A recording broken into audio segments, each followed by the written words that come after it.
시청자 여러분 안녕하십니까? VOA 뉴스투데이 시작합니다. 이 한국 정부가 대북 개별 관광과 관련된 구체적인 구상을 공개했습니다. 이 개별 관광 자체는 제재 대상이 아니지만 실질적으로 이루어지는 과정에서는 미국은 물론 유엔 등과 협의해야 할 것들이 있는데요. 이 구체적인 쟁점을 오택성 기자가 정리했습니다.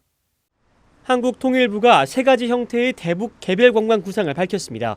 한국 내 이산 가족이나 사회단체가 금강산과 개성 지역을 방문하는 방안, 또 중국 등 제3국 여행사의 여행 상품을 개별적으로 구매해 북한 관광을 하는 방법, 끝으로 외국 여행사를 통한 외국인의 남북 왕래 관광입니다.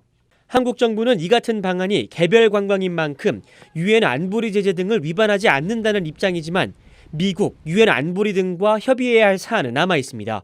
유엔 안보리 결의 23975는 모든 기기류를 북한에 공급, 이전하는 것을 금지하고 있습니다.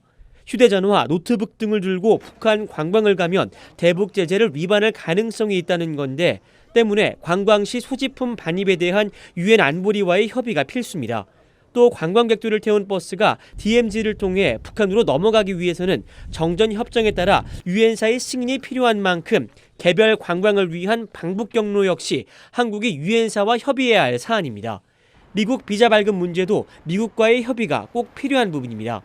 미국은 지난해 북한을 방문하거나 체류한 적이 있을 경우 무비자로 미국을 방문할 수 없다며 사실상 대북 제재를 발표했습니다. 때문에 개별 관광으로 북한을 다녀온 사람의 미국 비자 신청 문제도 미국과 협의해야만 합니다. 국무부는 미국은 남북 협력을 지지하며 남북 협력이 반드시 비핵화의 진전과 보조를 맞춰 진행되도록 미한 워킹그룹을 통해 조율하고 상의해야 한다고 밝혔습니다. 한편 유엔 안보리 대북제재위원회 의장국인 독일은 한국 정부가 대북 개별 관광과 관련해 사전 협의를 구하거나 문의한 부분이 있는지 묻는 VOA의 질문에 한국을 포함한 모든 관련국들과 긴밀히 관여하고 있다고 답했습니다. VOA 뉴스 오택성입니다. 최근 미군 고위 지휘관이 북한의 미사일 고도화 속도가 매우 빠른 점을 제기한 가운데 이 미사일 전문가들은 외국 과학자 등 외부 도움 가능성에 주목하고 있습니다. 구소련 출신 과학자들의 지원을 받았고 일부 핵심 부품은 밀수 등을 통해 확보했다는 분석인데요. 김동현 기자가 취재했습니다. 존 하이튼 합참차장은 지난 17일 워싱턴의 민간단체 전략국제문제연구소 강연에 참석해 북한의 미사일 고도화가 빨라진 배경에 김정은 위원장이 선대와 달리 실패를 용인한 점을 강조했습니다. When there were failures in the missile program, let's just say the engineers and scientists that failed were not treated well. Kim Jong-un realized that that was not the way to go fast. 미사일 전문가들은 이 발언을 두고 북한이 미사일 역량 고도화를 위해 외부적 도움을 극대화하는 방안을 찾았을 가능성을 주목했습니다.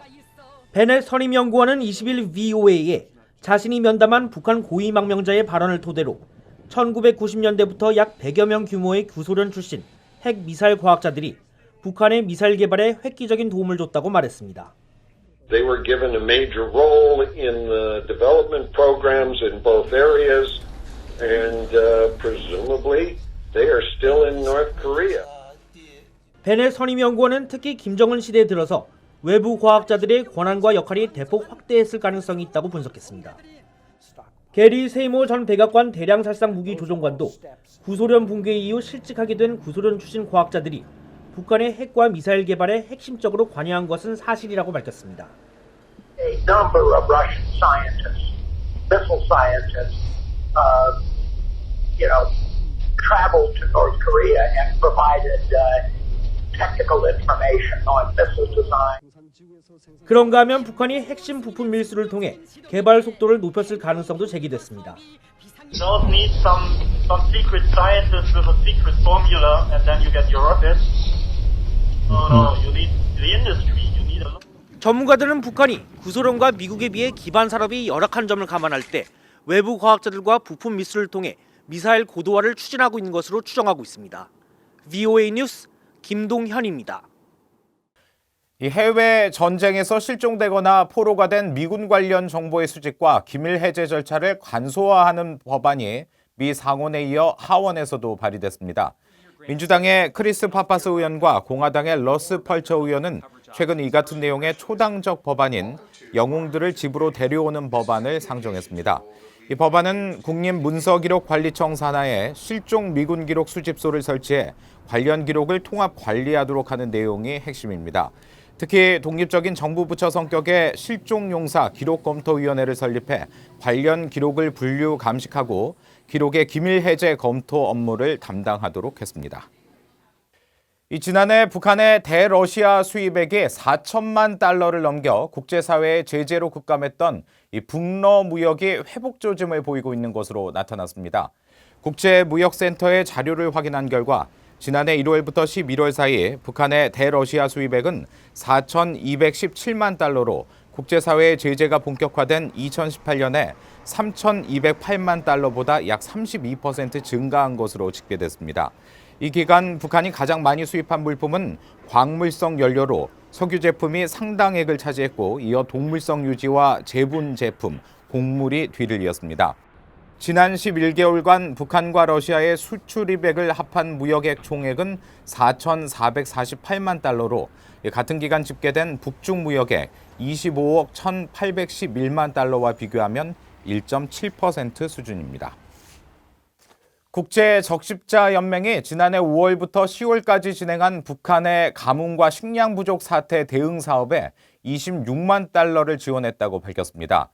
적십자연맹은 최근 발표한 가뭄과 식량 불안정 최종 보고서에서 2018년 북한의 작황 사정이 지난 10년 사이 최악을 기록한 가운데 작년 북한의 강수량도 1917년 이래 가장 낮은 수치를 보였다며 북한의 만성적 식량난이 악화되고 있다고 설명했습니다. 보고서는 지난해 펼친 재난구호 긴급기금으로 가장 큰 가뭄 피해 지역인 함경남도 정평군과 홍원군, 함경북도 운산군 등에 이동식 펌프를 설치해 주민 3만 3,400여 명이 혜택을 받다고 전했습니다. 지난해 긴급 투입된 26만 달러는 벨기에와 영국, 독일, 한국 등 15개국과 적십자협회 등 단체 등이 지원했습니다. 이상으로 VOA 뉴스투데이 마칩니다. 함께해 주신 여러분 고맙습니다.